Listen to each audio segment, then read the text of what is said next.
Hi everyone, Hi. and welcome to another Gladsley review. We've decided to do something a little bit different this time. We've decided to binge watch the entire series of The Tiger King: Murder, Mayhem, and Madness. Absolutely, yeah. So it was 7 episodes, about 45 minutes long, and it basically told the story of, well, there's two main characters here, where we've got Joe Exotic, who's a very much a larger-than-life character who owned a GW Zoo in Oklahoma, also ran for governor, also became a singer and a local sort of TV presenter, I suppose. And we also had animal rights activist Carol Baskin, and just this massive feud that just took on a life of its own with other basically shady, dodgy people. So these are the bits that really stood out for me in this series. The one really is this ownership of exotic animals. It was a bit like a fetish type of thing of Yeah, it was really eye-opening. I don't really, I don't really know of anything about like American animals that you can own and things, but I was really surprised to see, Joe Exotic with like a lion, or I think it was a tiger, just in the car, just driving around God, in yeah, the it was car. horrendous, that, And I was yeah. just like, do people really do that in America? Is this right? And he thrived off this. He really thrived off the attention that he got from having all these cats and from showing them around people Yeah. and yeah, he got a real buzz off of doing this. He loved the fame. He really thrived off this. Yeah, definitely. It was one of those that it didn't matter whether it was good or bad. It just, for him, it was just glorified publicity. It was all good. Yeah, And really, it was a bit of a train wreck in some areas. yeah, he kind of went off the rails a little bit. But yeah, this whoever like owned these animals, it's not just him exclusively. There are other people in this story that again just using it as like a parade. Yeah, and obviously using it to make money as much as Yeah. they could, using it to gain women, Yeah. taking these cats around clubs to pull ladies, and it works. It actually works. Yeah. It's awful for the animals though. It was really quite shocking to see, and it was really eye opening for me in that sense. Yeah, very, very sleazy. Yeah. So Joe, obviously having this zoo as well, decided to breed the animals, and that caused a lot of unwanted attention, especially from animal rights activists, understandably, and especially from a woman called Carol Baskin. Yeah, again, there's no sort of good guys in this one, but yeah, Carol Baskin and this feud with her and Joe, it just escalated, and there was just millions of dollars being poured into this from lawyers to sort of all these videos and this, that, and the other.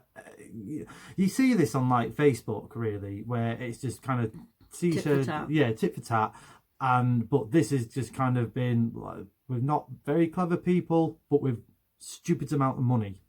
Yeah, they kind of started this feud. Obviously, she's not happy with him breeding, but then he's like bringing stuff up about Carol, trying to find as much information as he can about her. Obviously, the biggest information in the story of their feud is the fact that Carol's husband has been missing for quite a long time. Yeah. To which he then indicated Missing. Yeah. to which he then indicated that she'd fed him to her own zoo that she has as well. And it was a lot, like you said, it was a lot of money spent back and forth, lawyers and you've done this, but you've done this, but then I'm going to visit your zoo and yours looks like that. And Yeah, it just it was got crazy. Yeah, absolutely. That's the one word, and it's sort of like, I don't want to say only in America, but it's sort of just bizarre, sort of certain laws that just still pass today in Yeah, America. it's very, I was really surprised, but this feud was just absolutely mental. Yeah, the sadness of this though really is it became very quickly nothing for the animals. They got forgotten about in this story so quickly. Yeah, it kind of took over their lives, and like you said, that the focus came away from the animals and came more about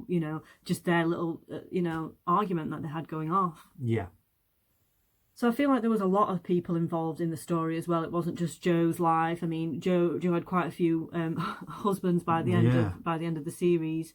But yeah, there was a lot of people working in the zoo as well who all had certain jobs, and yeah, they were all kind of connected, and they all had something to say about Joe, and it was quite everyone was involved. Yeah, it was a lot of backstabbing and bitchiness and things like that. It was, you just couldn't write it. In fact, if anything, I was thinking if I was a person that went to an executive, I don't know, studio producer, and I said, I've got this story about drugs, sex, alcohol, and backstabbing and murder mysteries, and he would have gone, great. And then I said, but it's all set in a zoo. He probably would have chucked me out the door. You can't write this stuff. Yeah, I've got to say this is the most unlikeliest people that I would have ever imagined to have run a zoo. They're just not like, you go to a zoo and you're like, oh, everyone's all friendly, but these people have just got so much of a backstory behind them. They've done so much stuff, and you're like, oh my god, you work in a zoo. Yeah, it's so unnatural. It's so strange. What I did really like about this documentary, though, is no one really was the good guy. There is so much shadiness and grey areas in this that you're not really rooting for anyone. It's a bizarre documentary. I enjoyed it, but I have no idea why. No, because I don't. they were very, very unlikable people. Yeah, I mean, you first told me about this about a week ago, and I was like, I don't really know what you're talking about. I've never heard of this person before. I've never heard of Joe Exotic before. And I was like, okay, let's watch it. Let's see what we think. And after a few episodes, I was like, I want to watch some more. And like you said, I don't know why, but yeah, it was really enjoyable. Everyone seemed to have some kind of felony or something. But yeah, it was really strange. Very, very strange. But yeah, that's our take on it. Have you guys watched it? If you haven't, do check it out. But, please. If you have watched it, comment below or let us know if you are going to watch it now. But as always, thanks very much for watching, guys. I hope you're staying safe out there. I know it's a bit tough at the moment, but please stay safe and be well. And be kind. Be kind, please. Don't forget to like, share and subscribe, and do check out our other reviews. Until then, see you soon. Bye. Bye.